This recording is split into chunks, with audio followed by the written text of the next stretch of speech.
Bem, boa tarde mais uma vez. Estamos aqui no nosso debate-papo. Estamos tentando nos comunicar com a apóstola Marili Coraiola. Vamos ver aqui. Agora sim, agora conseguimos. Conosco. Pronto, pronto, pronto. Você estava em outra live, né? Hoje pela manhã, às 11 horas. Ok, O ok, ok. maridão. Deixa eu tentar arrumar aqui. Eu estava vendo você com Coraola e tudo mais. Estava de óculos, não está? Agora estava de óculos aí. Estava com o mesmo óculos. Ele te elogiou até, né, de Ah, ter meu tudo mais. Deus, maridos. O que quer fazer, né? Tem que aguentar, né? Então tá. Marili, nós somos amigos há muito tempo e você tem Bastante. desenvolvido um ministério bem interessante para o corpo de Cristo, para a igreja do Senhor, que é esse Lágrimas que Curam. Para a gente ter um ponto de partida, né? Que a proposta do debate-papo é uma conversa entre amigos, sempre de um tema relevante, falando de uma forma edificante, digamos assim. Amém. Então, como é que surgiu essa ideia do Lágrimas que Curam? Primeiramente, beijo, boa tarde para toda a família linda que eu amo. Para todo mundo. Aloysio, meu amigo, você sabe que, na verdade, foi uma coisa tão interessante que a gente trabalhava muito com libertação primeiro. A gente tinha um culto Sim, às 3 horas da tarde e a gente fazia muito libertação, muito sai-sai, sabe aquele sistema de, sim, sim, sim. de libertação, Fora. sai-sai. Um dia, naquela tarde, eu sentei braba com meu marido, eu falei assim, eu não vou mais fazer, não vou mais colocar a mão na cabeça de ninguém, porque eu toda semana colocava a mão na cabeça da mesma mulher, da mesma pessoa que eu tinha expulsado os mesmos demônios uma semana antes, porque era toda quarta-feira, Luiz. E a pessoa voltava pior. Eu falei, mas não é possível. Eu tô dando ponta de faca. E aquele dia eu me lembro muito bem que eu sentei meia braba, indignada, né? Falei, eu não vou mais expulsar demônio de ninguém. Só que isso me fez a buscar, a estudar. Até que me veio em mãos um livro que falava sobre, naquela época, o nome do livro era A Cura Interior. E eu, Sim, conheço. do Dave Aham. Cornfield. Aí eu comecei a ler nas primeiras páginas, Aloysio. Eu comecei a falar, é isso, é essa a resposta, é essa a resposta. Não adianta expulsar os demônios se não fechar as portas da alma por onde estão entrando muitos demônios. É claro que O nós sabemos que caminho, não né? caminho, exatamente. Aí eu comecei a desenvolver e procurar. E com isso, o Lágrimas que Curam foi tão natural, porque eu me lembro bem que no dia que meu marido batizou o nome do meu ministério, porque eu ficava feliz quando as mulheres choravam muito. Mas por que elas choravam? Quando elas recebiam, experimentavam Jesus, à luz, de uma forma linda, num trauma passado. Um trauma que estava Entendo. muito guardado dentro dela. Naquela época eu trabalhava mais com mulheres, né? Então eu lembro que o meu filho Adriano viu eu muito feliz, que eu fiquei assim, sabe quando você ganha, chuta um gol? O regozijo, né? O regozijo de ver a pessoa chorando e conseguir chegar a reviver um trauma e poder ressignificar todo aquele sentimento, aquela visão errada do que ela tinha vivido. Porque nada mais é do que uma cura da alma, é você experimentar algo ruim que você viveu, né? Experimentar com Jesus, enxergar aquela dor, aquele trauma, né? Com novos olhos, que é os olhos de Deus. E poder realmente expulsar, literalmente eu digo que é você tirar para fora, né? Você vomitar, tem muitas outras palavras bonitas psicólogas, mas como eu não sou psicóloga, é, Claro. é você realmente, é uma catarse, né? Alguns dizem essa palavra. Então, a minha alegria nasceu lágrimas que curam. Então, era um choro, né? Lágrimas que curam. Foi aí que meu marido me deu. Interessante. Interessante a palavra que você usou, catarse, né? Porque tem um texto na Bíblia que usa a palavra catarse, que é justamente o texto da videira verdadeira, Verdadeira. onde diz o Pai o limpa. Amém. Essa palavra limpar, que é traduzida no português como limpar, é a palavra grega catarsis, que tem uma ideia no grego que é, através desse corte, você traz para fora aquilo que havia dentro. Na psicologia ficou de quase se vomitar, mas Exato. na ideia da filosofia grega antiga, era tudo que vinha para fora, que aí é algo interessante, é para frutificar. Por isso que Jesus fala catarse, que você, o impedimento, aquilo que antes deu tanto fruto, deu tanto, se torna um impedimento. Ele remove e vum, vem Olha tudo para para fora. fora. É tão maravilhoso isso. Mas você sendo mulher, né? Sim. E eu sei que o teu passado, você não apenas era mulher ativista, né, dos Oh, direitos, né, braba, tudo mais. E casando com Coraiola, eu fico imaginando, eu sei que Coraiola é cabeça tranquila e tudo mais, uma mas benção. devia ser algo muito engraçado até os primeiros dias de casados, vocês dois, porque são dois temperamentos muito interessantes, que se completam. E às vezes as pessoas pensam que para uma pessoa se completar, um tem que pensar exatamente com o outro. Eu já acho diferente. Eu acho que é bom ter uma pessoa que te até enfrente, porque aí você não cai nos erros. Eu vi muita coisa e tudo. E como é? Aí eu te faço a pergunta. Como é administrar um Glaucio Coraiola? Porque as mulheres administram seus maridos. Como é administrar um Glaucio Coraiola? Mas hoje mesmo nós estávamos conversando, Aloysio, e ele falou assim: como é casar, como é ser casada com um anjo? Um anjo, tem que tomar cuidado com o anjo, que o pessoal fala, o anjo caiu do céu. Quando cai do céu é demônio, né? Fica estranho. Não, mas eu glorifico a Deus, Aloysio, porque realmente nós dois, meus filhos dão risada demais, porque nós dois somos fortes, né? Nós somos temperamentos fortes, né? E quando eu não era curada, primeiro no espírito e Sim, depois na alma, realmente os nossos embates eles eram muito fortes. Só que ele era forte, mas o meu marido ele nunca foi desrespeitoso comigo. Ele sempre foi claro, claro. ele sempre assim, é uma benção. Para mim, glória a Deus que eu casei com quem eu casei. Mas esse meu ativismo de ser uma mulher feminista, né? Eu estava quase assinando a carteirinha no Clube do Brasil de Mulher Feminista, Luiz. Porque o meu problema não era com o meu problema era com todos os homens. É homem que não presta. Eu falava Tudo assim, bem. eu só vou casar o dia que eu encontrar um homem que seja homem mesmo. Encontrei. Encontrou. Porque antes de me converter, eu realmente eu tive muitos problemas nessa questão do valor, né? Valor homem e mulher.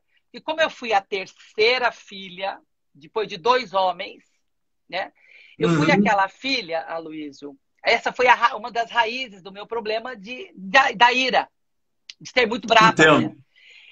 Eu via os meus dois irmãos terem todos os privilégios. E chegava na minha. A tua origem é italiana? Italiana, também tinha Bem, não isso, né? preciso dizer mais nada, eu entendo. Eu Então, entendo. eu via os meus irmãos terem liberdade de andar de bicicleta, subir nas árvores e tal. E eu ficava muito irada. Falei, que negócio é esse? Se eles podem, eu também posso.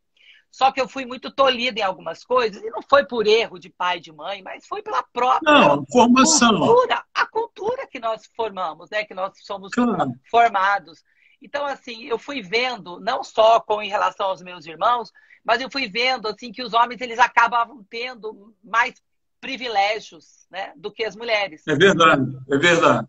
Até hoje continua isso, né, Luiz? Nós não precisamos ir no meu tempo. Vou fazer 60 anos, mas Você, enfim. Maribi, você sabe que a minha bisavó, Olha aí. Matilde Wendel, né, que eles vieram da Dinamarca.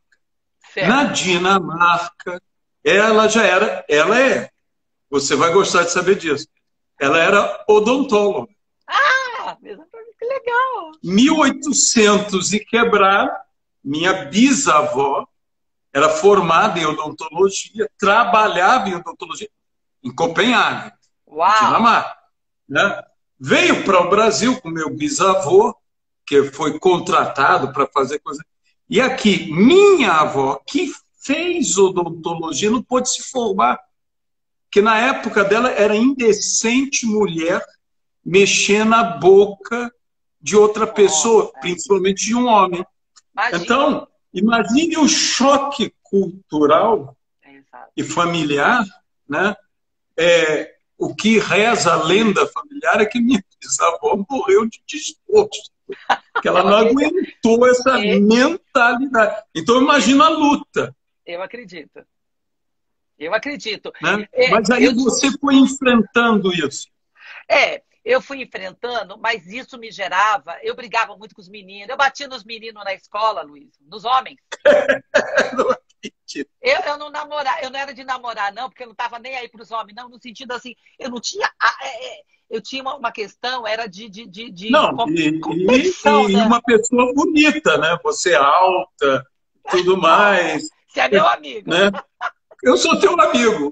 Como é que o Corolla te chama? Menininha. Exatamente. Você chama menininha. Então, quer dizer, mas vocês desciam o braço. Não, eu descia o braço. Os meninos não tinham muita chance comigo, não. Tanto é que eu nem namorava. O primeiro namoro mesmo que eu tive foi meu marido. Porque quando eu olhei para ele, eu falei, até que enfim chegou um homem. Então foi o meu primeiro, realmente, eu decidi. Falei, não, esse é homem para eu namorar. Namoramos 7 anos e casamos.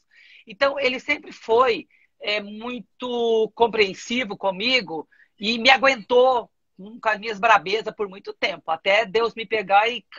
Peraí, vem cá, menina, que você vai se acalmar. Então eu era muito bruta, eu era muito, sabe... É terrível, ainda mais quando você encontra a palavra de Deus, Aloysio. E aí que veio a minha luta. Porque eu cheguei diante da minha conversão e fui perguntar para a minha discipuladora, eu quero ser uma mulher de Deus. E eu fazia tudo errado. Tudo não, quase, né? Interessante. Então, não é tudo, eu sei. Mas assim, a mulher mansa, aquela mulher meiga, aquela mulher assim que, né, que a minha mãe foi muito isso, né? Eu admiro muito a minha mãe criou 6 filhos, e o que eu não queria era ser igual à minha mãe, porque eu pensava que a minha mãe era boba, mas boba ela não era nada, né?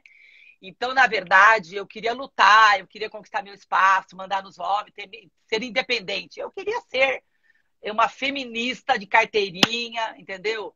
E fazer realmente com que os homens... eu queria ter... Na verdade, o meu problema não era fazer o que os homens fazem. Na verdade, era a valorização. O que me pegava era na questão da valorização, né? Não, e isso é uma coisa importante, né? Claro, exatamente. E hoje nós vivemos isso ainda hoje, né, Luiz? Quantas mulheres que elas têm problema de baixa autoestima por causa do próprio marido, e aí tem problemas que teve com o pai, né, etc. Então é um assunto assim muito delicado, né, que hoje ainda eu ajudo muitas mulheres com isso. Existem, vamos dizer, preconceitos estabelecidos, alguns deles que nós achamos até bonitos. Eu vou explicar o que eu estou querendo dizer. Por exemplo, atrás de um grande homem sempre há uma grande mulher. Por que tem que ser sempre atrás? Né? Aí alguém chega, alguém mais politicamente correto, diz, Ao na lado. frente. Não, diz ao Ao lado, lado, ao ao lado. lado. Às vezes ela está até à frente, né? Às vezes ela está até à frente. Eu digo que tem mulher que está atrás de um grande homem empurrando ele, senão o bicho não vai. É igual o carro que não pega, né? Então, essas coisas. Nós somos uma equipe, Isso. vamos dizer. Ora eu estou na frente, ora minha esposa está na frente, ora nós estamos do lado, ora um está atrás. Tudo depende do momento. E você sabe, meu pai era um homem muito sábio. Meu pai. E eu me lembro de uma vez, meu irmão era um pouco mais rebelde do que eu. Eu sempre fui meio assim, aquele crente carola, desde de bebê, eu falo. Então, meu irmão tinha acabado de sair de uma apendicite e estava na janela e um vento frio vindo. E minha mãe, preocupada com ele, disse para ele, disse para o meu irmão, o nome dele é André, André, saia da janela. E meu irmão, daquele jeito adolescente, desobediente, na janela ficou. Chegou meu pai, com a voz que meu pai tinha, retumbante, e disse, André, só isso a casa já tremia. Aí, André, em vez de ele dizer, saia da janela, ele disse uma frase diferente, disse, obedeça a tua mãe. Oh. É a mesma coisa, perfeito, de uma maneira diferente. Aí eu te pergunto, será que não falta um pouco mais de sabedoria, para não dizer inteligência? Porque tem gente que não é falta de sabedoria, é burrice mesmo. Né? Desses homens que não sabem agir, não é só o lado da mulher, é o lado do homem também. Claro. Então, me diz o equilíbrio, né? É um equilíbrio. É um equilíbrio. E como é que você chegou a esse equilíbrio, a essa mudança? Então, muito importante isso. Justamente, eu buscando esse meu autoconhecimento e com a cura da minha alma, na verdade, o que eu falo hoje? Que não é problema não é a mulher que quer dar, porque o homem quer estar na frente ou atrás. Eu vejo que a questão de cada um da sua autoestima, Luísa, tem muito mais hoje as brigas, né? Os problemas de desentendimento. O problema que eu tinha, na verdade, que eu precisava provar que eu tinha valor. Hoje eu não preciso mais fazer isso, não é verdade? Hoje eu fiz um autoconhecimento, eu fiz as curas das raízes que distorciam esse problema que eu tinha. Tanto é que a minha tese que eu fiz em Costa Rica, na defesa da teologia, a tese, o nome foi justamente isso, a restauração da mulher, da revolução. Eu peguei desde o tempo que a mulher queimou o sutiã, né? Eu estudei desde a época que a mulher queimou o sutiã e trouxe até os dias de hoje a restauração da alma da mulher. Então, muito interessante. A minha tese foi isso, porque eu fui estudar todas as revoluções que a mulher teve que fazer para se sentir valorizada. Então, às vezes, não é nem o problema do homem não valorizar a mulher, mas é a mulher buscar o seu valor e ela, na verdade, no casal, os dois, o homem saber o seu valor e a mulher o seu valor. Então, o meu equilíbrio, no meu caso, né, eu tive que ter muitas restaurações de conversa com o meu esposo. Por exemplo, eu era daquela mulher, Luiz, que ficava de bico, chorava no final da discussão. Eu não conseguia discutir algo com meu marido sem chorar. Então, o recurso de choro, de ficar de bico, ficar de mal 3 dias. Sabe aquele sistema que fala... Hoje eu dormi de bunda, né? Vamos falar a palavra certa, né? Um de costas pro outro. Dormir emburrado, né? Então, eu tinha muito isso. Mas eu tive que buscar por que eu ficava emburrada com meu marido. Eu descobri que eu guardava as mágoas, não conseguia conversar com ele. Então, isso foram anos para equilibrar, Luiz. Chegar para o meu marido e falar, meu amor, eu me senti rejeitada quando você fez isso. Ele falou, mas eu não fiz isso para te rejeitar. Mas eu me senti mal. Então, o problema, Luiz, é que eu guardava as coisas, eu não sabia, não tinha inteligência emocional nenhuma. Então, eu tive que aprender em mim descobrir o que é que causava isso, né? A mágoa guardada, por exemplo, expressar os sentimentos que quando eu me sentia mal, né? Eu lembro que um determinado dia no aeroporto, ele fez algo assim, nós estávamos ali no aeroporto e ele começou a fazer as coisas, falou assim: Marili, é fácil para você chegar aqui no aeroporto? Eu falo isso abertamente porque nós dois fazemos os nossos testemunhos, né? Aí ele Sim. falou assim: é fácil para você chegar, a passagem está comprada. Olha só onde ele foi pisar se a Marili não fosse curada. É esse o problema. Você chega aqui, o hotel está marcado, a passagem está marcada, está tudo organizado para você. Em outra época, Luiz, eu ia dar um escândalo ali. Eu fazia assim, ó. Tipo, você está pensando o quê, né? Tá pensando o quê? Você não acha? Eu fazia um escândalo na frente. Então, há muito tempo atrás, então eu aprendi. Passamos ali ao raio-x e tal. Achei um lugar muito legal para conversar. Eu não sabia fazer isso antes da minha cura. Olhei bem para ele e falei: meu amor, eu sou inteligente. Você me acha inteligente? Você acha que eu sou capaz de comprar uma passagem aérea? Porque eu já tinha comprado. Você acha que eu consigo reservar um hotel? Eu já tinha reservado. Então, antigamente, eu não agiria com essa sabedoria e também porque tocava no quê? No meu valor. Tocava Claro. na ferida. Era na ferida da Marili de ser independente.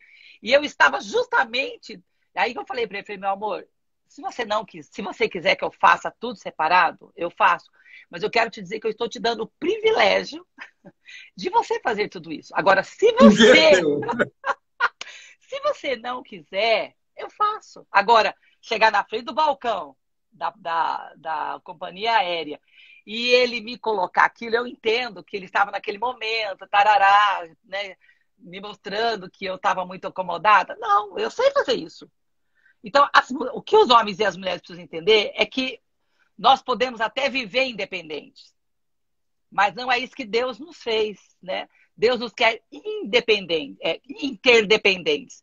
Não é nem Inter. dependente, não é nem o que eu aprendi? Que eu não preciso ser dependente e nem independente. Então é isso que eu mostrei para ele. Falei, meu amor, nós estamos numa equipe, como você colocou bem. Tem coisas que ele faz, tem coisas que eu faço. Só que nenhum tem mais valor do que o outro. Exatamente. Concorda, Luiz? Então, Exatamente. hoje, por exemplo, nós estamos aqui na Paraíba, num time. Eu faço comida, ele põe prego, ele faz as coisas e tal. Cada um faz aquilo que tem dons e talentos. Antigamente, eu ia brigar muito com ele. Porque eu estou fazendo isso, fazendo aquilo. Hoje não. Esse equilíbrio, Luiz, tem a ver muito mais com os nossos valores de amor por nós mesmos, de ter uma autoestima, de se sentir valorizado, valorizar o outro. Então, naquele dia, eu olhei bem nos olhos dele e falei, você acha que eu tenho capacidade de fazer isso? Ele falou que sim. Eu falei, então, por quê? Né? Eu estou te dando esse privilégio de você ser o meu homem que marca passagem, tá tudo certo e tal. Eu fico tranquila, porque eu confio. E hoje eu confio nele. Não é verdade? Entendo. Então, assim, ter esse equilíbrio de relacionamento no casamento não é fácil, é uma busca. Eu não aceitava que ele me tratasse como uma ignorante, sabe? Como mexia nos meus valores. Mexia nos meus valores. Hoje, não tenho mais problema com isso, porque eu estou curada. Né? E trabalhamos como equipe.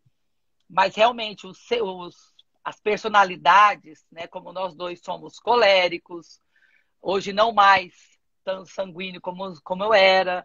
Então, hoje eu busco uma paz que, na verdade, não tem a ver com o outro, mas tem a ver comigo e com Deus. E Marili, eu digo uma coisa, pegando isso e trazendo para o ministério, porque nós estamos falando sobre relacionamento, aí você usou muito homem, mulher, esposo e esposa. Mas nós vivemos desafio, não apenas no Brasil, né? mas em outros lugares, que a mulher, não querendo generalizar, mas tem uma mensagem, um livro, inclusive, da Joyce Meyer, excelente pregadora e escritora, ela falando sobre a mulher e sobre o marido, que ela diz, ambos estão vendo um filme e, de repente, terminando o filme, né, o marido diz, eu vou deitar, e ela diz, eu também. Ele se levanta e deita. Ela se levanta, vai ver as crianças. Olha isso, arruma aquilo, ajeita a casa, apaga todas as luzes, faz tudo isso. Meia hora depois, ela deita. Ele simplesmente se levanta e deita. Se a casa ficar de cabeça para baixo...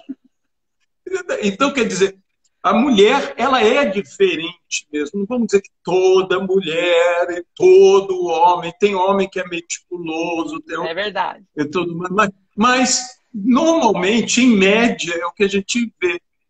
No entanto, no ministério ainda há de se enfrentar outras coisas, porque nós somos muito patriarcais no ministério, é muito uma posição que você usa homem, né? A minha amiga, a pastora Rosellen, lá do Ministério Sabaoth, de Milão, ela foi, certa vez, convidada para pregar na África, e quando chegou lá, todo mundo ficou olhando para trás dela, procurando o pastor, porque em italiano não existe feminino pastor. É pastor para homem e pastor para mulher, né? É pastore.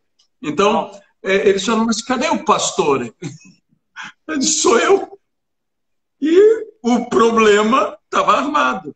Então, Eita. e a mulher no ministério? No mundo de homens? Difícil. Porque ainda é um mundo de homens. Como? Como enfrentar isso? Não é Te fácil. deixo a batata quente. E essa batata, ela ferve. Ainda mais dependendo de alguns ministérios, né, Luísa? E ficam mais fechados, mais problemáticos ainda, como você disse, né? Então, a nossa cultura, infelizmente, ainda ela é machista, né? Ainda nós temos uma cultura, ainda é machista, né? Então, eu vejo, assim, quando um homem prega, não precisa ir longe, basta ver a questão de oferta, Luiz. Né? Uma mulher vai pregar uma mulher vai pregar, ela recebe um X de oferta. Se é um homem, é outro X. Então eles acham que mulher é não... X mais Y. Então, X assim, mais Y. Não pode. Eu que deixei, né? Eu que entreguei a minha profissão de odontóloga para o Senhor e fui chamada e foi muito sério e chorei muito porque era uma época. E eu ouvi justamente isso. Não, Deus falou... E me permite um parênteses. Não só odontólogo. Você era odontóloga e era empresário. Você tinha coisas que você lidava, lojas e tudo. Você largou tudo. Larguei tudo. Porque no dia que Deus falou comigo, ele usou... Eu falo assim, Deus, o Senhor usou algo que para mim foi muito, muito difícil de não ouvir. Ele falava assim, na época... Marili, dentista tem muitas, pastoras tem poucas. Na época... É verdade. E é verdade. Então, assim, eu recebi essa palavra e muitas outras palavras, de ser mães e tal. Mas eu tive que vencer comigo mesma, porque a gente não recebe isso também de ser pastora. Então, a primeira luta... Claro. A primeira luta é interna. E depois tem a luta externa de você... ser aceita, não é nem se sentir aceita, é de você ser aceita. Porque eles apresentam o esposo, sua mulher sabe disso, eles dão valor para o líder do ministério, né? Então, nas próprias igrejas, quando é a mulher que vai pregar e o homem viajou, nós vivemos no nosso ministério isso. Quando o Glaucio começou a viajar muito e eu ficava, muitos não ficaram na igreja por causa disso. Nós perdemos muitas pessoas porque ele começou a viajar muito, eu tive que assumir a igreja, literalmente eu comecei a ministrar mais, e é claro que eu não tinha eu não era o Coraiola pregando, o pastor Coraiola. Então, eu tive que lutar dentro de mim mesma para vencer as barreiras que você vai enfrentando de valor. E entra na questão da valorização, né, Luísio? Mais uma vez. De você se sentir até rejeitada. É Então, verdade. é só Deus mesmo, porque eu creio que isso não mudou ainda tão facilmente. Alguns ministérios investem mais, né? Outros, né, as mulheres... Entendem mais. Exatamente, exatamente. Não, eu sempre digo o seguinte: comparemos a liderança da igreja ao anjo da igreja. E anjo não é homem nem mulher, é anjo. Então eu digo que ali, naquela posição, não é a questão de ser um homem ou uma mulher. Ali, mas descendo dali é outra coisa. Descendo daquela responsabilidade, daquela postura, daquela posição, a gente tem que se relacionar. Você, como esposa do Coraiola, é esposa do Coraiola, mas Claro. também é a mulher de ministério. A mulher de ministério. Agora, me diz uma coisa, assim, há tantas mulheres que enfrentam isso e eu percebo que, às vezes, a maneira de enfrentar nos leva a um caminho equivocado, porque algumas perdem até algo que é ser feminina. Num mundo tão masculino, elas se masculinizam para poder se impor. Então você vê uma mulher, às vezes, pregando, você diz, mas meu Deus, eu te dou um exemplo. Meu amigo Eduardo recebeu um pessoal e o camarada, né, Aham. daqueles pregadores raça de víboras e arrasou a Aham. igreja. Ele disse, agora minha Aham. mulher vai falar. Aí a mulher subiu e o Eduardo disse, não, graças a Deus, agora vai ficar mais suave, né? O cara arrasou a igreja. Aí ela começou com um sotaque arretado, porque ela tinha um sotaque arretado. E Aham. ela disse, olha aqui, né? Para o meu marido, Deus deu a palavra, mas para mim, Deus deu foi a chicote. Aí o Eduardo falou, mamãe, acabou tudo, matou. Então, tem mulher que está tendo que se impor e ela está perdendo as suas próprias características. Me diz uma coisa, isso é uma visão equivocada minha ou isso acontece mesmo? Eu creio que para muitas mulheres acaba, como eu, por exemplo, se você tem o problema de valorização e você teve que buscar a força para se impor, para ser valorizada, aconteceu isso comigo. Hoje eu não tenho mais problema com isso. Por exemplo, Luiz, Aí quando eu você comecei... pode ser você mesma, né? Sim, veja bem, o Lágrimas que Curam, eu iniciei só com mulheres, porque talvez eu me achava que eu não poderia trabalhar com os homens da área de restauração da alma. E sendo que quando Deus me desafiou de fazer o MMC, que hoje eu não uso mais o termo de macho muito curado, eu uso Lágrimas que Curam para os dois. Por quê? Quando eu comecei a trabalhar na cura com os homens, eu fiquei apaixonada. Porque eu tinha que trabalhar muito mais o lado maternal meu, esse lado mais doce do que eu descobri que eu tinha que... Interessante. Entendeu? Com as mulheres, eu Deu uma de percebi... Débora. Eu tive que... Por-me-ei como mãe. Exatamente. E eu vi assim que eu tive que buscar em relação ao ministério com os homens, de ministério de cura, eu tenho que ser muito mais mãe do que uma voz que vá machucar. Então, porque os Entendo. homens, Aloysio, os homens precisam tanto de cura quanto das mulheres.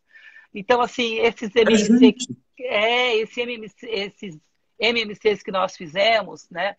Eu e minha equipe fizemos, como é lindo ver o homem se render, né, a Deus no sentido de poder se expor. Porque é muito difícil para o homem, Aloysio. É muito difícil. Eu tive que pedir perdão para os homens do primeiro MMC que nós montamos. Porque você conhece aquele livro que diz os homens são ostras e as mulheres pé de cabra? Sim, sim, conheço. É É muito muito, engraçado. é muito engraçado. E aí eu falei assim, Crélia, vamos colocar um monte de pé de cabra, porque eu sei que esses homens eu vou ter que fazer. Olha só como é que eu fui.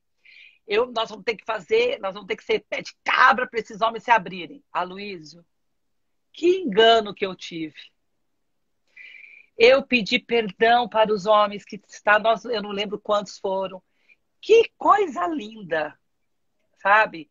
Eu não tive que em nenhum momento usar de força, de recursos diferentes, a não ser de falar justamente de como curar uma alma, das dores que eles viveram como meninos. Eu tive que levá-los a permitir aqueles homens grandões, aqueles homens, né, macho que são, mas eles tiveram que reviver alguns traumas da sua infância, de que eles eram meninos, eles não tinham recursos emocionais, né? Meninos que foram muitas vezes até por tias abusados sexualmente, que estragaram muitas vidas, né?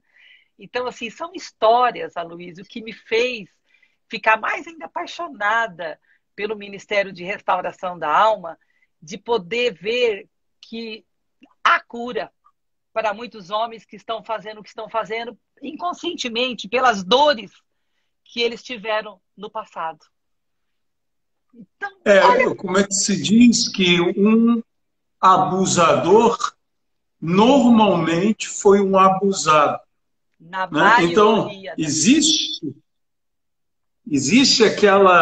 aquele efeito cascata, aquele efeito dominó, né? Que você sabe que eu conheci o ministério de uma cantora de ópera, se converteu, uma mulher extraordinária. Eu vou tentar fazer o contato dela para você, você vai gostar demais dela. Ela foi abusada desde os 2 anos de idade. Ela simplesmente chegou a ser a primeira soprano do Scala de Milão. Uau. Não precisa dizer mais nada. Mais nada. E essa mulher, ela se converteu, é uma história belíssima, a conversão dela e tudo. E um dia Deus a leva a fazer uma ministração numa prisão, na Itália. E ela canta e depois ministra. E as autoridades deixaram-na falar. Só tinha abusadores, pedófilos. E naquele dia nasce um ministério dela, que essa que foi abusada. Hoje ela cuida de abusadores e restaura. Só na igreja, só no reino de Deus que essa coisa é desse acontece. Jeito. Isso é uma pessoa completamente curada. Com certeza. Completamente curada. Sim, fala. Mas, Aloysio, eu estava falando com meu marido de manhã sobre isso. Eu falei, meu amor, quem é que vai curar os pedófilos? Porque é fácil você expulsar o pedófilo da igreja. Porque, tanto é que hoje eu peço para que, principalmente quando começa o início da cura, na igreja não pode falar a certas coisas, porque as pessoas já vão rotular e vão ficar longe dessa pessoa. Claro, o medo existe de proteção. Mas aonde que nós vamos curar os abusados emocionalmente? E não, esse sujeito aí eu não suporto ele porque ele é assim, assim, assado.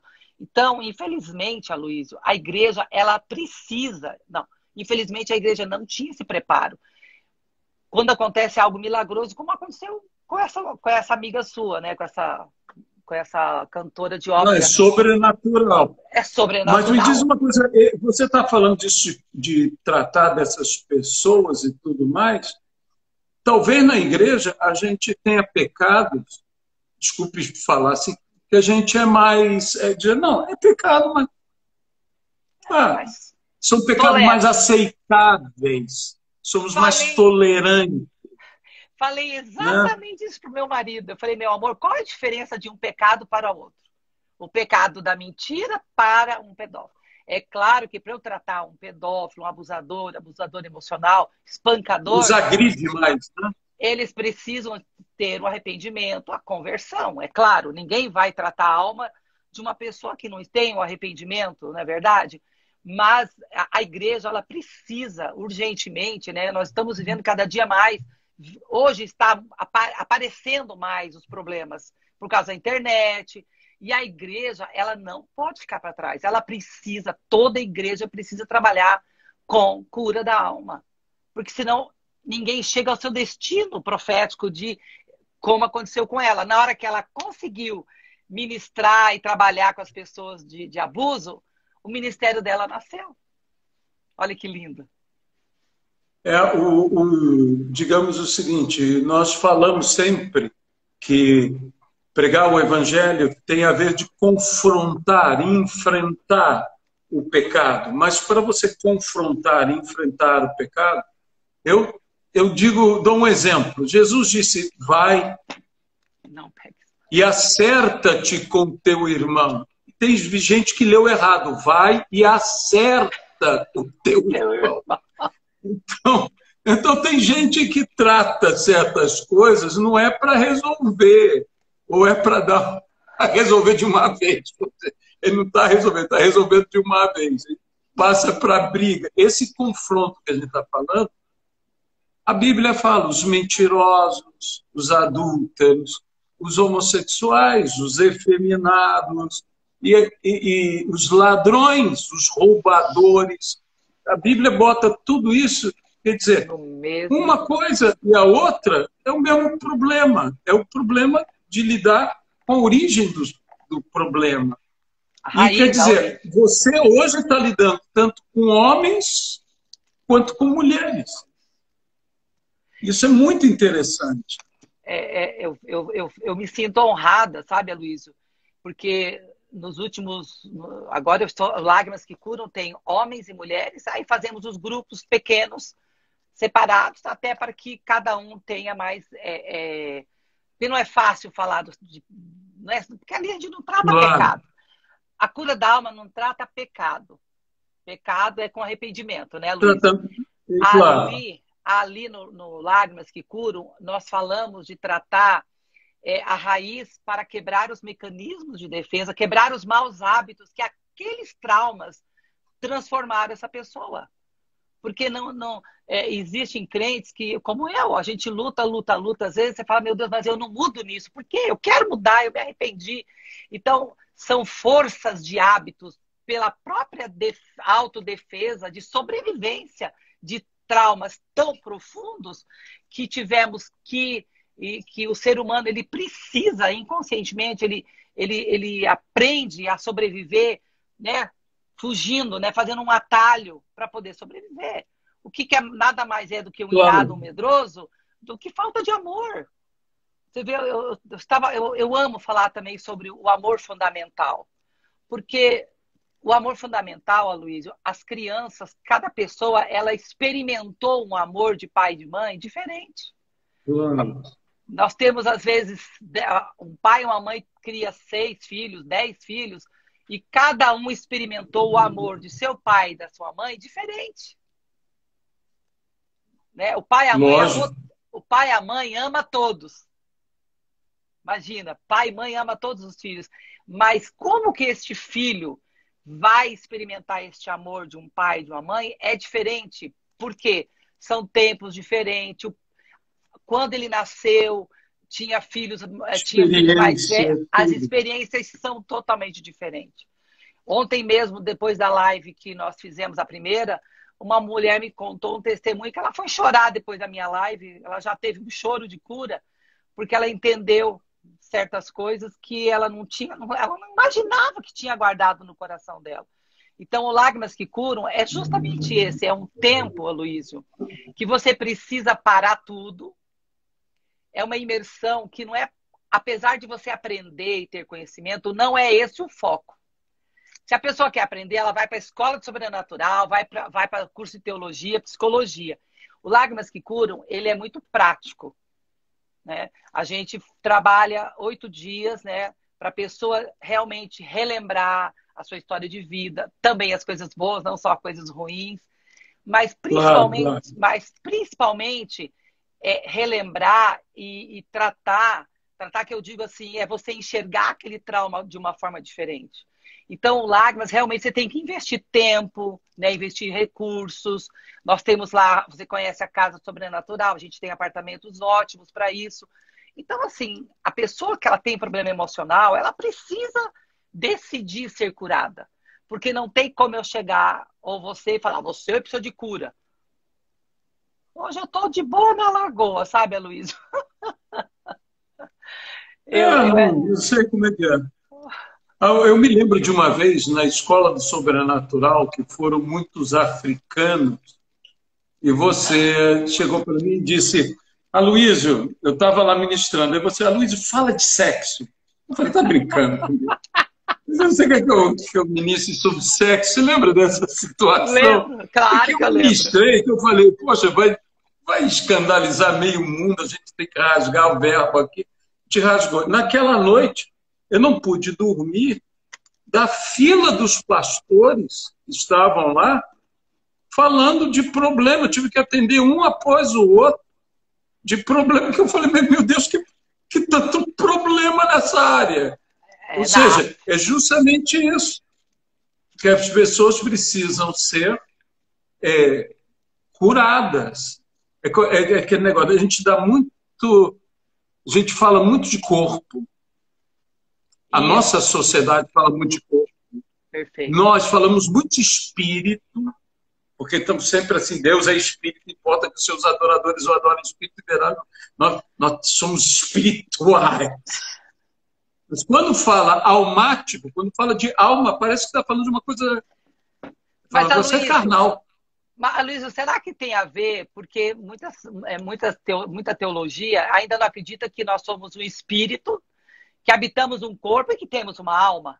Tem gente que acha que alma e Tem espírito é a a mesma ver, né? coisa. Aquela coisa dicotômica, tricotômica, aquela coisa toda. Mas eu acho que até, eu não sei se você vê isso, existe uma certa covardia de enfrentar o âmago do problema.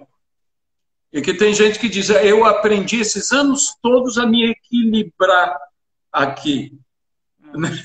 Que Tem nem gente que José. está no pináculo se equilibrando até hoje, no pináculo do tempo, sendo Ai, ai, ai. tentado por qualquer coisa cai, mas tem cara que está assim, sai daí, meu filho, né? Sai daí, vai enfrentar. E é justamente isso. Eu achei interessante, eu não sabia que agora tinha ficado Lágrimas que Curam, tinha ficado completo, né? Para E os está dois. sendo uma bênção, está sendo muito bom, porque veja bem, os homens, porque no grupo grande, eles dão exemplos, né? Eles falam também, então isso está sendo muito bom. Inclusive na questão da idade também, né? Jovens, bem mais jovens, depende do caso, se o jovem ele tem um relacionamento com Deus, isso está sendo muito bom, porque o jovem ouviu um casado, uma mulher mais de idade, tudo tem que ser, é muito bom isso, Luiz, está sendo uma bênção, está muito bom mesmo. É Não, maravilhoso. E você falou disso de amar, que são tempos diferentes e tudo mais. Eu sei que vocês também estão vivendo a experiência maravilhosa da vovosice. oh, Ser que avô é uma coisa ótima. É uma coisa absurdamente ótima. bom. Né? Eu digo uma coisa assim, dizem, né? Você sabe que já me ouviu falar isso, que avô estraga neto. E eu discordo disso, eu não acho que avô estraga neto. Para mim, são os netos que estragam os avós. É isso Que mesmo. meus filhos dizem que eu, pai severo, né, que eu sempre fui, mas como avô, não sou tão severo assim. No Você, entanto, nós temos uma coisa, né, Marília? Quando a gente se torna avó, a gente tem uma coisa que quando a gente é pai não tem, chamada experiência, porra, que faz maturidade. toda a diferença. A maturidade, né, Aloysio? É tão interessante você falando sobre isso, você lendo, estudando sobre a cura, a cura que Deus permite nós sermos curados, o sozo, na verdade, né? Deus, ele espera uma certa idade para que realmente nós sejamos tocados para a nossa cura da alma. Você sabia disso? Deus, ele nos fez, Entendo. ele nos fez prontos para reviver certas dores do passado, que se a gente não tiver maturidade, a gente não aguenta. Isso é Então interessante. é interessante que você sabe que hoje acabaram com hoje não existe mais lugares de ficar louco, como é que chama? Ai, fugiu o nome agora, Luiz. Sanatórios, Sanatório. hospícios. Hoje não existe mais hospícios. Agora, se você for ver, existe a pesquisa, principalmente as mulheres, elas surtavam numa certa idade. Chegava assim uma média de 35 a 40 anos, era a época que as mulheres surtavam. Principalmente as mulheres que foram altamente abusadas por pais, por referenciais que tinham que ser pessoas que a amavam, né? E elas foram confundidas na sua identidade. E aí casam e não conseguem lidar com essa situação de o pai que abusou, o tio, o avô, que era pessoa que não era para fazer isso, né? E fez, e aí casa, não tem um bom relacionamento com o marido, porque não tem como ter. Então, a pesquisa mostra, Luiz, que essas mulheres surtam, porque é o tempo em que Deus dá justamente para que os nossos nervos, as nossas emoções, elas estejam, era para estar pronta para curar o passado. Mas aí, como elas não têm recursos, elas surtam. Então, o que é um surto? É justamente isso. É você lembrar de algo, muitas vezes, de dores, ou então conviver com certas dores do passado e você não consegue curar isso, lidar. Então, a pessoa surta. Então, a gente tem muito cuidado isso no Lágrimas que Curam, porque é um perigo. A pessoa curar, fazer uma autocura, por exemplo, é muito perigoso. Né? Você começou a falar dos netos tão lindos, e eu estou aqui falando de coisa tão dura, tão difícil, tão triste. Não. Mas é Tudo isso. bem.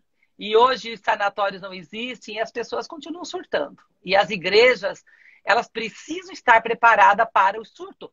Uma pessoa me levou, uma irmã, que ela surtou e foi na minha casa. Quando eu vi, eu conversando com a pessoa que levou essa mulher que estava surtada. Enquanto nós duas conversamos, em questão de 2, 3 minutos, ela entrou na piscina, de roupa e tudo, andando pela escada, Luiz. E essa mulher hoje, ela está uma bênção, porque ela foi buscar, nós trabalhamos ela com a cura da alma, ela foi para o CAPS, porque chega um momento em que só palavras não resolvem. E o mundo está aí. Ou seja, é um processo, né? É um processo. É um processo inteiro. Um processo inteiro para a pessoa ser plenamente liberta. Porque pobres almas, né? Eu até, aproveitando mulher, eu digo o seguinte, aquela mulher do fluxo de sangue, que a Bíblia diz que imediatamente foi curada por Jesus, ela tinha uma outra cura, ao meu ver, que ela precisava. A Bíblia diz, e ela contou tudo para Jesus. E o maravilhoso é que Jesus escutou tudo. 12 anos de miséria. Né? Mas é o que... 12 anos. Aloysio... Tinha que ser, não bastava só a cura. É que a cura da alma traz cura física. Na verdade, nós podemos começar assim, a cura do espírito, né? Primeiro a cura do espírito. Salvação, o verdadeiro sozo, não é isso? O verdadeiro sozo, não é verdade? Não é isso, Luiz? A palavra grega para salvação, sozo, ela inicia como a ideia de cura, ela evolui para a ideia de libertação e, finalmente, a que nós usamos para salvação. Ou seja, as três coisas estão aí. Exatamente. As três coisas. E Jesus, ele não iria morrer na cruz, isso é palavra minha, né? E para curar só o físico, né? Jesus, ele justamente, ele quer a nossa cura emocional. Então, hoje tem muita inteligência emocional, tem muita gente ganhando dinheiro por aí, e os pastores, muitos missionários, né? Vamos dizer assim, algumas igrejas já trabalham com inteligência emocional há muito tempo. Entendo. E acima de tudo, como diz a cura, ou a salvação eterna, né? O espírito do homem. Todo esse processo. Ou seja, é uma salvação plena, absoluta. Marili, olha, nós estamos chegando aqui já ao final do nosso debate-papo, quase uma hora já que correu aqui falando, né? Eu quero te agradecer muito, depois nós vamos... Mas eu gostaria, depois nós vamos falar outras vezes, mas eu gostaria que talvez algumas pessoas estejam nos ouvindo e depois até mesmo, porque vai ficar disponível na internet, e elas, pô, eu gostaria de fazer um Lágrimas que Curam. Como é que a pessoa faz? Nesses minutos finais, assim, nós temos 2 minutos, como é que faz? Como é que se inscreve? Como é que... Tá, então pelas redes sociais, eu já estou colocando, né, as datas de outubro e setembro que eu tenho para esse semestre. Anote meu celular para pedir qualquer informação. 63, Ok. 63 é o código de área de Palmas, 981 11 8943. Repetindo, 63 89. Nossa, rolou agora. Meu WhatsApp, 63 81 11 8943. Então, eu vou colocar nas redes sociais o Lágrimas que Curam, porque é uma imersão, né, muito importante e que você precisa se presentear, né? Tem muitos maridos que presenteiam as esposas, eles pensam que vão... É bom para eles, mas eles depois têm algumas surpresas, né? Porque a mulher curada... Não, e entenda, o homem também pode participar. Totalmente. Né? Vamos dizer que não é só para mulher, é para homens e mulheres, jovens e adultos, e tenho idosos que já foram com 70 e poucos anos, e é uma benção. Então, nós temos as informações na rede social, em outubro em Palmas, em setembro já estamos marcados em Natal, aqui em Rio Grande do Norte também. E estou à disposição de qualquer pergunta, sem problema. Foi um grande prazer, Aloysio. Tá bom, tá, Marili. Um abração, dá um beijo aí no Coraiola, tá bom? E aproveita, como é que se diz, o teu isolamento social na praia. Isolamento total. Total, na praia. Tá bom, tchau. Obrigada, tchau. Amém, amém. Até o nosso próximo debate-papo, que será na quarta-feira, ao mesmo horário, 15 horas. Sempre uma conversa entre amigos de um tema relevante, feito de uma maneira edificante. Aqui é a pastora Aloysio se despedindo de todos, esperando que todos tenham sido extremamente abençoados. Até uma próxima vez, se assim Deus nos permitir. Amém.